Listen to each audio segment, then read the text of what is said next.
আমার ভাই সাদ বিন আব্দুল আজিজের বিরুদ্ধে আপনারা মিথ্যা খবর প্রচার করেছেন, মিথ্যা প্রপাগান্ডা ছড়িয়েছেন যে আমার ভাই তার মাকে হত্যা করেছে। ঠান্ডা মাথার খুনি যারা এই সমস্ত মিথ্যা অপপ্রচার চালিয়েছেন, আপনাদের প্রত্যেকের স্ত্রী তালাক হয়ে গেছে, আপনাদের প্রত্যেকের স্ত্রী তালাক হয়ে গেছে। শুধু তাই নয়, আপনাদেরকে বলবো আপনারা না বুঝে আমার একজন ভাই আলেমে দিন ভাই তার বিরুদ্ধে আপনারা তকমা দিয়েছেন যে আমার ভাই তার মাকে হত্যা করেছে। লা হাওলা ওয়ালা কুওয়াতা লা হাওলা ওয়ালা কুওয়াতা ইল্লা বিল্লাহ।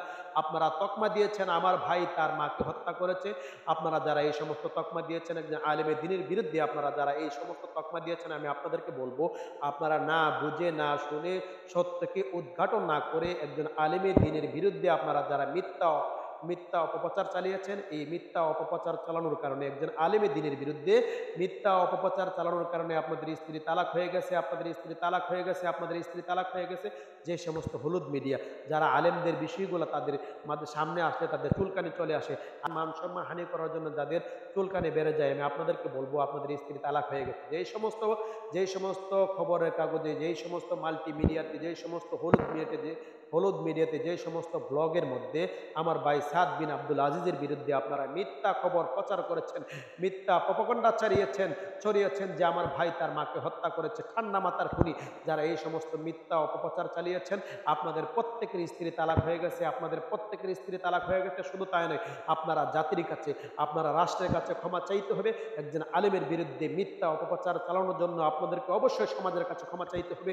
যে সমস্ত ব্লগার ভিডিও তৈরি করে আপনারা সমাজে সোশ্যাল মিডিয়ার মধ্যে ছড়িয়ে দিয়েছেন, অবশ্যই আপনাদেরকে সেই সমস্ত ভিডিও কাটতে হবে। কেননা আপনারা মিথ্যা খবর ছড়িয়েছেন, মিথ্যা খবর ছড়ানোর কারণে আল্লাহ পাক রব্বুল আলামিনের লানত আপনাদের উপরে বর্ষিত হবে।